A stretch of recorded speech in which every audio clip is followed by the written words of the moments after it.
What if I told you that with just a ruler, a pencil, and a few bold decisions, you could turn the simplest shapes into a piece of art that looks like it belongs in a modern gallery?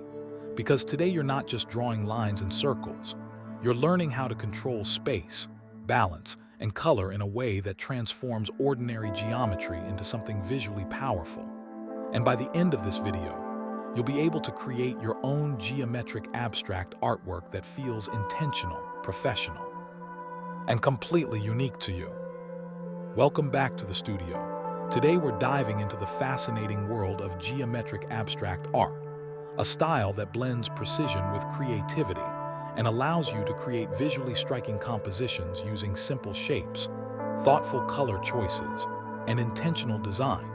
So whether you're a complete beginner or someone looking to refine your artistic voice, this process will guide you step by step while still leaving plenty of room for personal expression. And before we begin, take a moment to gather your materials, which can be as simple or as professional as you like, including paper or canvas, a pencil, ruler, compass if you have one, eraser, fine liners or markers, and a selection of paints or colored pencils depending on your preferred medium. Because one of the most beautiful aspects of geometric abstract art is that it doesn't demand expensive tools. It thrives on clarity of form and your willingness to experiment. So once you're set up, start by thinking about composition, not in a restrictive way but as a foundation.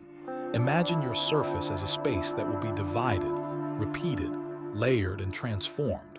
Lightly sketch a border if you want to contain your design or leave it open if you prefer a more organic spread.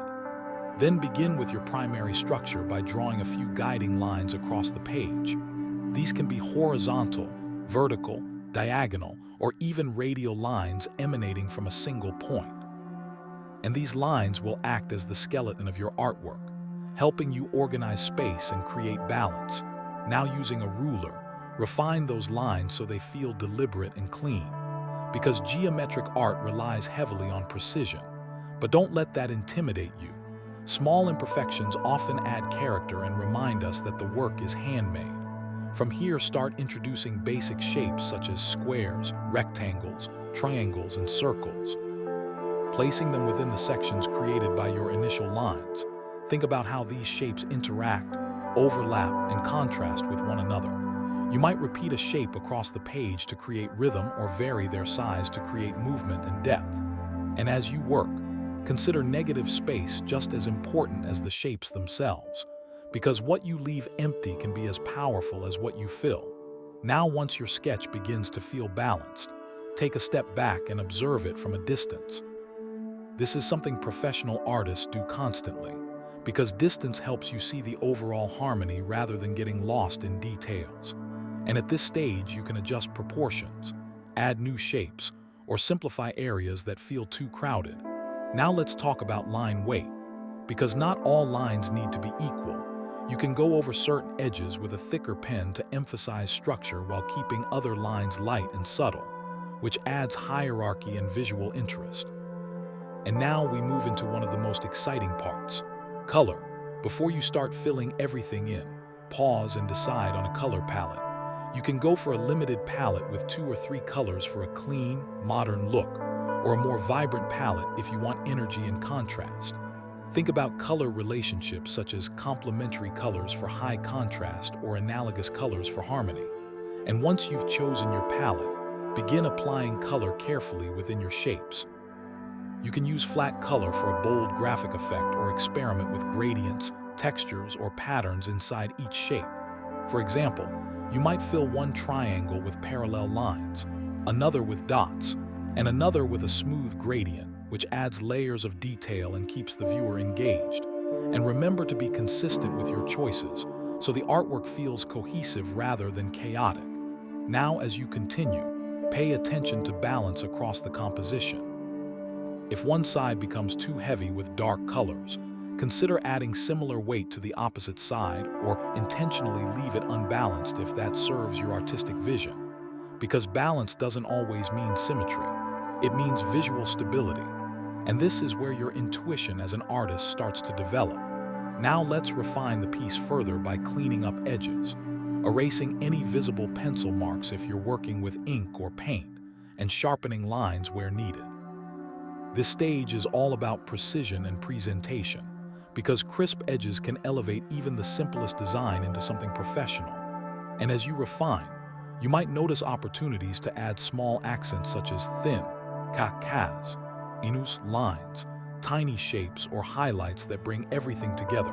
But be careful not to overwork the piece, because geometric abstraction often thrives on clarity and restraint. Now take another step back and evaluate your work as a whole. Ask yourself how the eye moves across the piece. Does it flow naturally or get stuck in one area? Do the colors feel balanced? Do the shapes interact in a way that feels intentional? And if something feels off, trust that instinct and make adjustments, because art is as much about revision as it is about creation. And once you feel satisfied, consider signing your work subtly, because even abstract art carries your unique identity. Now let's talk briefly about how you can push this further in future pieces. You can experiment with layering transparent shapes, introducing three-dimensional illusions through shading, or even incorporating digital tools to refine and expand your designs.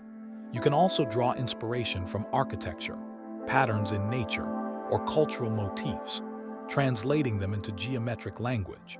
And over time, you'll develop your own style, your own way of arranging shapes and choosing colors that becomes recognizable.